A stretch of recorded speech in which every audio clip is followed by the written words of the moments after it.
మీరు ఎలాంటి బిజినెస్ చేస్తున్నా ఏఐ టూల్స్ ద్వారా మీ బిజినెస్ ని డబుల్ చేసుకోవచ్చు. Just 49 rupees K AI tool. Hey everyone, I'm Anita and I'm here with you all to tell you all some basic things. English నేర్చుకుందాం అని మనం అనుకున్న తర్వాత మనకు కొన్ని కనపడుతూ ఉంటాయి అన్నమాట. చిన్న చిన్న సెంటెన్సెస్ దగ్గర నుంచి స్టార్ట్ చేస్తాం కదా, అందులో ఇట్లాంటి వర్డ్స్ ఉంటాయి. హర్, హిమ్, దెమ్, అస్, మీ ఇట్లాంటివి ఉంటాయి. యు అనేది మనకు తెలుసులేండి. నాకు మా వాళ్ళు ఏమడుగుతారంటే వీటి మీనింగ్ ఏంటి అనిత అని అడుగుతారు. First meaning. దీనికి ఒక్కొక్క దానికి ఒక్క మీనింగ్ ఉండదు, చాలా మీనింగ్స్ ఉంటాయి అన్నమాట. ఒక్కొక్క సెంటెన్స్ని బట్టి వాటి మీనింగ్ అనేది చేంజ్ అవుతూ ఉంటుంది. సరే, ఏంటి ఆ మీనింగ్స్ అని నేను ఒక్కదానికి రాస్తా, మిగతావన్నీ మీరే గెస్ చేయాలి. నేను సగం పని చేస్తే మీతో సగం పని చేపిస్తాను అనమాట, అప్పుడే వస్తుంది. సో హర్కి ఉండే మీనింగ్స్ నేను చెప్తాను, మీరు రాసుకోండి. వీటికి అన్నిటికీ మీనింగ్స్ మీరే చెప్పగలుగుతారు. ఓకే, హర్కి ఉన్న మీనింగ్స్ ఏంటంటే ఆమెని, ఆమెకి, ఆమెతో, ఆమె కోసం, ఆమె గురించి, ఇంకా చెప్పాలంటే ఆమె చేత, ఎన్ని మీనింగ్స్ ఉంటాయి. అవి ఫస్ట్ తెలుసుకొని మనం కొన్ని సెంటెన్సెస్ రాసుకుంటే ఇవన్నీ వస్తాయి. రాద్దామా? తెలుగులో రాయమంటారా? ఆమెని, ఆమెకి. ఇప్పుడు స్కిప్ చేయకుండా అట్లా చూస్తూ ఉండండి. ఏం జరుగుతుందంటే మీకు కూడా విని విని విని వచ్చేస్తుంది. ఆమెని, ఆమెకి, ఆమెతో, ఆమె గురించి, ఆమె కోసం, ఆమె చేత, ఎన్ని మీనింగ్స్ ఉంటాయన్నమాట. మనం ఒకటి రెండు నేర్చుకొని వదిలేస్తూ ఉంటాం. నో, యాక్చువల్గా కరెక్ట్గా నేర్చుకోవాలంటే అన్ని నేర్చుకోవాలి, అన్ని అర్థం అవ్వాలి, అన్ని మాట్లాడగలగాలంటే మనం అన్ని నేర్చుకోవాలి. ఇప్పుడు ఇవన్నీ మీనింగ్స్ వచ్చేలాగా ఇంగ్లీష్లో సెంటెన్సెస్ రాద్దాం. ఓకేనా? ఆమెని, ఆమెను పిలువు, ఆమెను అడుగు, ఆమెని కలువు, ఇట్లా మాట్లాడతాం కదా. ఎలా? ఆమెను పిలువు, కాల్ హర్.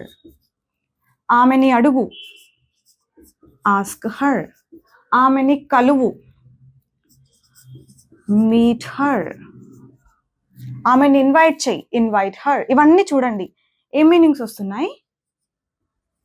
ఆమెని అన్న మీనింగ్స్ వస్తున్నాయి. బేసిక్ థింగ్స్ అన్నమాట, మనకి ఇంగ్లీష్లో ఎదురుపడేవి. ఆమెకి అని మీనింగ్ వచ్చేలాగా ఇప్పుడు కొన్ని రాద్దాం. ఆమెకి చెప్పు, టెల్ హర్, లేదంటే ఇన్ఫార్మ్ హర్, ఇన్ఫార్మ్ హర్. ఆమెకి కాల్ చేయి, కాల్ హర్. ఇలా ఇవన్నీ ఆమెకి అని మీనింగ్ వచ్చేలా ఉన్నాయి. లెట్ హర్ నో అని కూడా అంటాం, ఆమెకి తెలియజెప్పు అని. ఓకే, ఆమెకి అని మీనింగ్ వచ్చేలాగా. ఆమెతో, ఆమెతో మాట్లాడు, టాక్ టు హర్. ఆమెతో ఆడుకో, ప్లే విత్ హర్. ఆమెతో డిస్కస్ చేయి, డిస్కస్ విత్ హర్.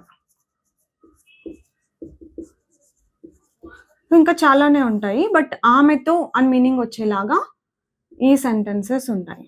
ఆమెతో.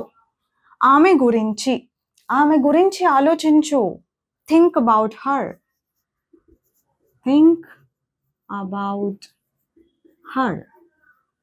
ఆమె గురించి నాకు చెప్పొద్దు, don't tell me about her. Or ఆమె గురించి చెప్పు, టెల్ మీ అబౌట్ హర్. ఆమె గురించి మాట్లాడొద్దు, don't talk about her.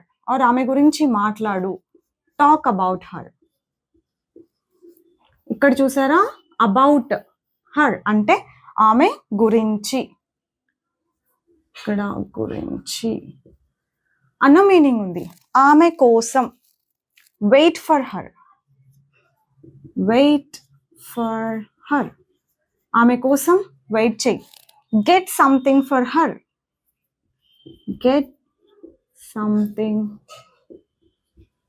For her. ఆమె కోసం ఏమైనా తీసుకురా. ఇక్కడ ఆమె కోసం అని ఉంది.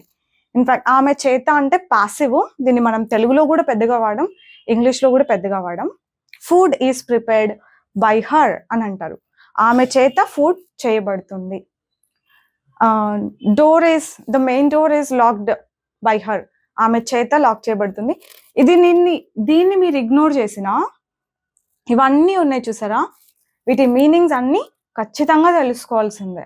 ఇవి బాగా వచ్చాయి అని అంటే ఇప్పుడు హిమ్కి గెస్ చేయండి. ఇక్కడ హరుణ్ ఉన్న ప్రతి ప్లేస్లో హిమ్ పెడతారు అంతే. అతనికి, అతన్ని, అతనితో, అతని గురించి, అతని కోసం, అతని చేత అని పెడతారు. That's it. దెమ్ అని ఉంటే టేక్ అ గెస్. వాళ్ళని, వాళ్ళకి, వాళ్ళతో, వాళ్ళ గురించి, వాళ్ళ కోసం. ఇంత డీప్గా క్లియర్గా మనం నేర్చుకోవాలి. అజ్ అని ఉంటే అజ్కి యాక్చువల్గా 2 మీనింగ్స్ ఉంటాయి. మమ్మల్ని లేదంటే మమ్మల్ని, మాకు, మాతో, ఇట్లాంటి మీనింగ్స్. మా గురించి, మా కోసం ఇలా ఉంటాయి అన్నమాట. మమ్మల్ని పిలు, మమ్మల్ని అడుగు, మాకు చెప్పు, ఇలా. మీ అంటే ఇంకా నన్ను, నాకు, నాతో, నా గురించి, నా కోసం, నా చేత, ఇలాంటి మీనింగ్స్ ఉంటాయి. సేమ్ ఈ హిమ్, హర్ అని ఉన్న ప్లేస్లో హిమ్ పెట్టి ట్రై చేయండి. హిమ్ అని ఉన్న ప్లేస్లో దెమ్ పెట్టి ట్రై చేయండి. దెమ్ అని ఉన్న ప్లేస్లో అజ్ పెట్టి ట్రై చేసి if you speak out loudly ఇవన్నిటిని గట్టిగా పలికితే గుర్తుంటాయి. ఓకేనా? So that's it. ట్రై చేస్తారు కదా మీరు ఈ ప్రొనౌన్స్ అన్ని మార్చి. ఇంకా వర్బ్స్ కూడా మార్చుకోండి. చాలా చాలా వర్బ్స్ పెట్టి హర్ పెట్టి ఏ మీనింగ్ వస్తుంది అని అబ్జర్వ్ చేయండి. This was a basic thing that you have to know clearly. 1-2 meanings కాదు, చాలా మీనింగ్స్ ఉన్నాయి కదా. ఇవన్నీ నేర్చుకోండి, అన్ని కంఫర్టబుల్గా మాట్లాడగలుగుతాం. That's it for today. I'll see you all with one more concept next time. Bye bye.